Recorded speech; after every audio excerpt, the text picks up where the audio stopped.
আসসালামু আলাইকুম বন্ধুরা, কেমন আছো? আজকে লাইক বিএস এর ব্যবহার সম্পর্কে জানব। যদি সেন্টেন্সের শেষে নাউন প্রোনাউন থাকে তাহলে লাইক বসে, আর যদি সেন্টেন্সের শেষে নাউন প্রোনাউন প্লাস ভার্ব থাকে তাহলে অ্যাজ বসে। তাহলে দেখা যাক। হি টক্স ড্যাশ হিজ ফাদার। ফাদার হচ্ছে নাউন, এই জন্য এটা হবে লাইক। হি টক্স ড্যাশ হিজ ফাদার টক্স।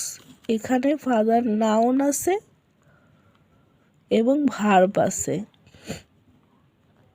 এই জন্য এখানে অ্যাজ হবে। She cooks dash her mother. Her mother, মাদারটা হচ্ছে নাউন, তাহলে এটা লাইক হবে।